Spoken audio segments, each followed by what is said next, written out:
Hello, everyone. It's Dana Cox here. I'm the editor-in-chief of Innovative Veterinary Care Journal. And today we're talking with Dr. Keith Weingardt. Keith is a veterinarian, a certified veterinary acupuncturist, an herbalist, and he has also formulated supplements.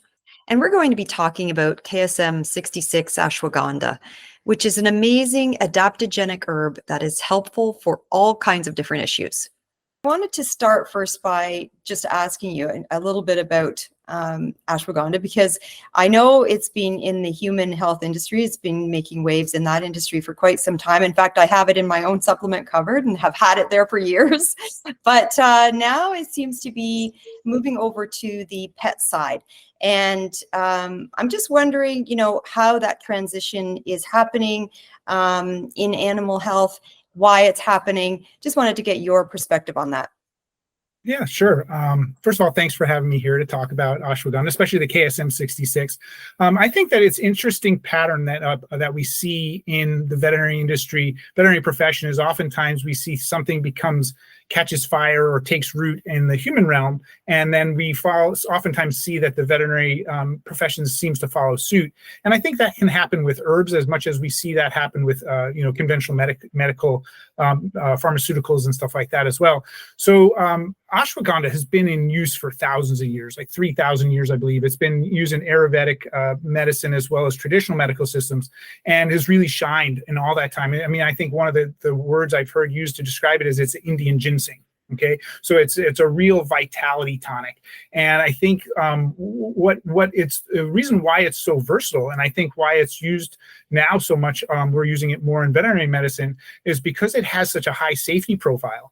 And it has such a system-wide effect in how it can help the body find its way into balance. Because truly, health and disease is really, this undulating wave of trying to find our way of homeostasis and staying within that degree of balance. And ashwagandha falls into that class of herbs called adaptogens, which allows our body to really deal with the non-specific stress that we are exposed to on a daily basis, and helps us to achieve that balance that we're all seeking in our bodies to try and be healthy. Yeah, it's one of those amazing adaptogens, isn't it?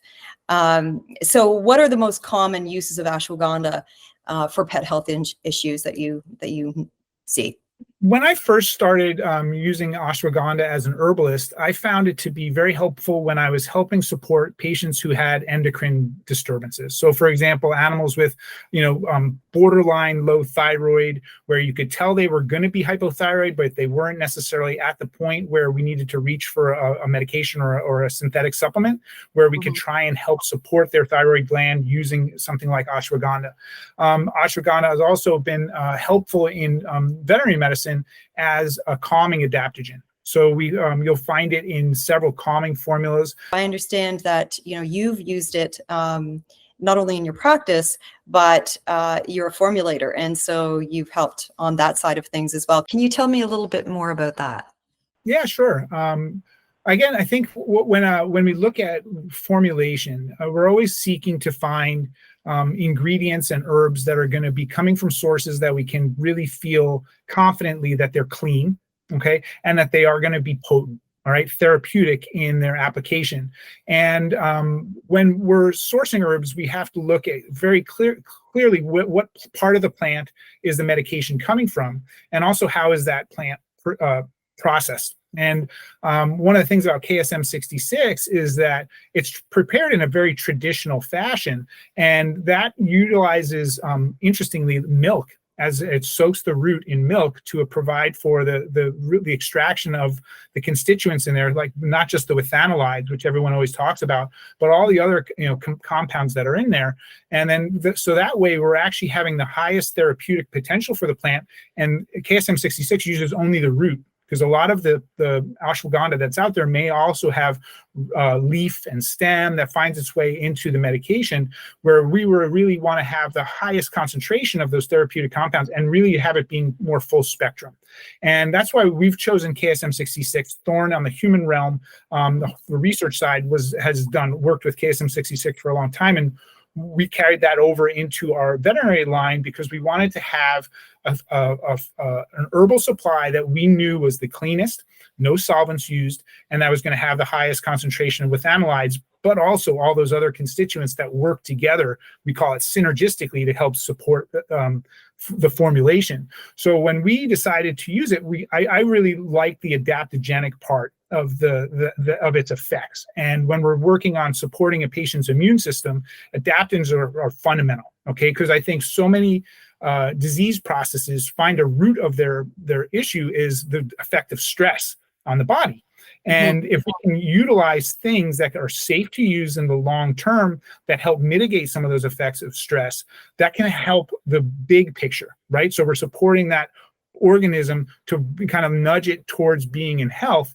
And ashwagandha checked all the boxes in that way, and it plays well with other herbs when you're combining them. For example, in our immune support formula, we have other adaptogens that we can use in combination that then allows for a greater effect than if we're using one herb by itself. Okay.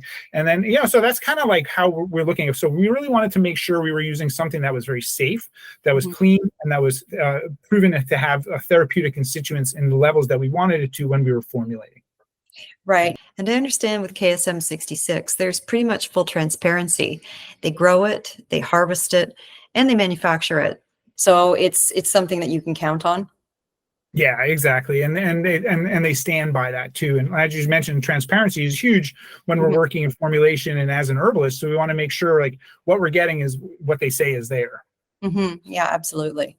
Do you have any success stories from your practice side now? We're kind of flipping back and forth, but from your practice side, do you have any case examples that you can share with us?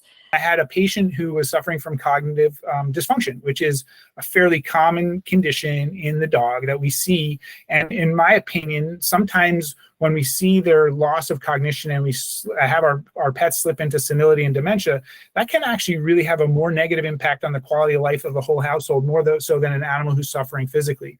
And this was a dog, his name Oscar, who had kind of gone to he was pushing his people to the end of their rope, where, in cognitive decline, we oftentimes see animals who start losing their ability to their normal sleep-wake schedule. So they tend to be up during the night, vocalizing, antsy, insomnia, that kind of stuff, and they're up, and then they sleep more during the day. So that can be really disturbing to the rhythm of a household.